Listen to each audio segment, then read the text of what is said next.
guys.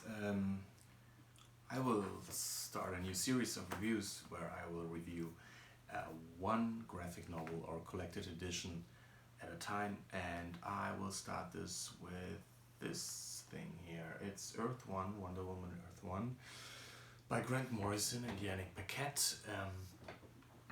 I don't think Grant Morrison needs any introduction anymore.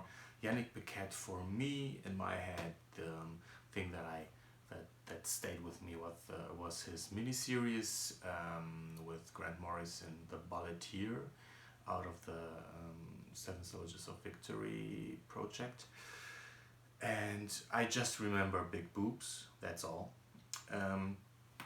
And you could argue that it's not an obvious choice for a pro or proto-feminist superhero, but well, here we go.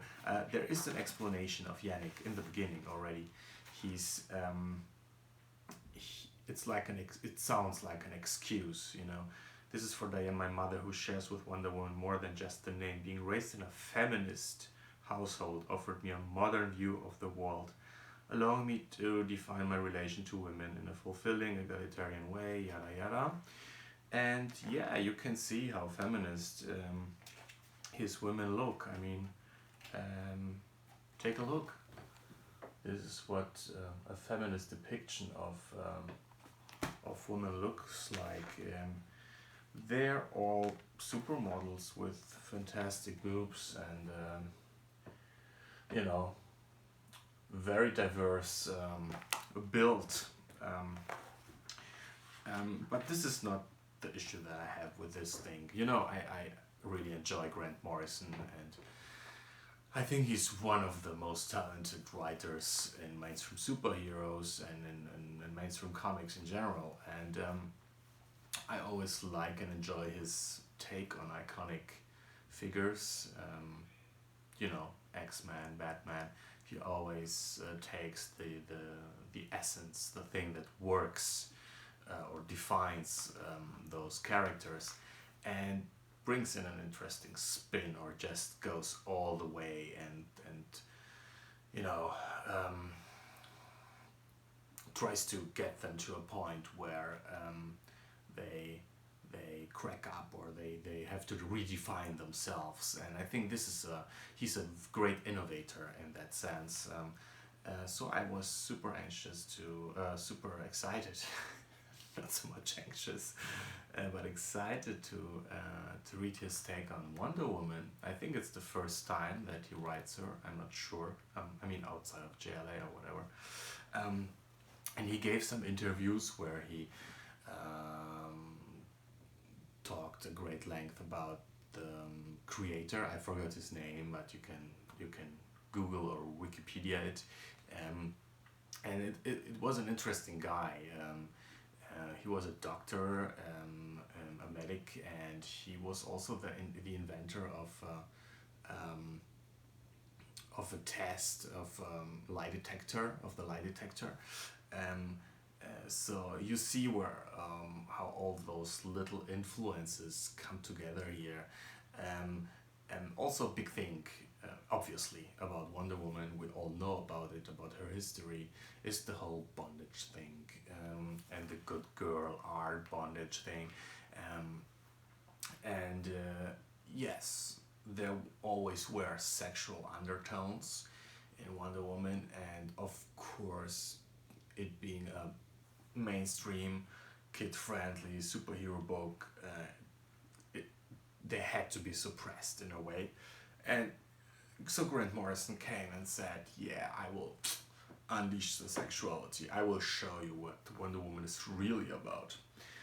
So he showed us. Obviously, it's about needing a penis, because this is what the big reveal is in this book, that of course you can have static, happy,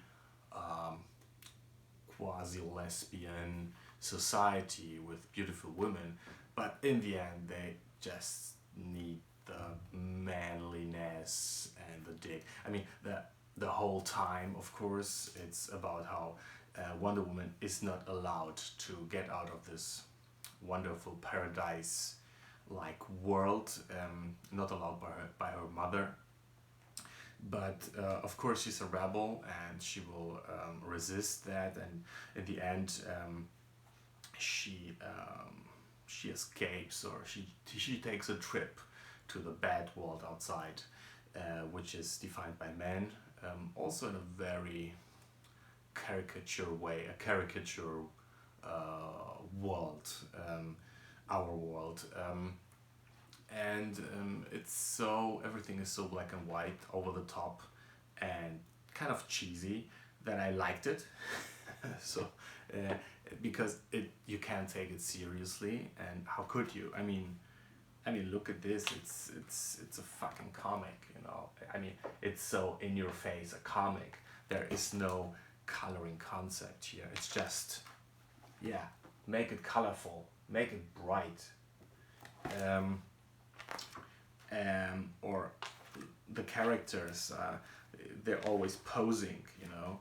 It's always like, ooh, super sexy times, all the time. So it's, I think for me it feels like a big middle finger by Grant Morrison to superheroes in general. I think he's done with them, and you can feel that he just doesn't enjoy playing with them anymore. And if so, it's more like a very I don't really care attitude.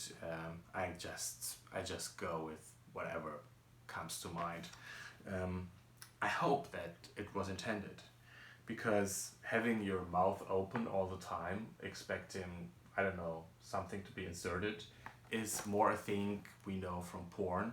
And yeah, it does feel very porny most of the time.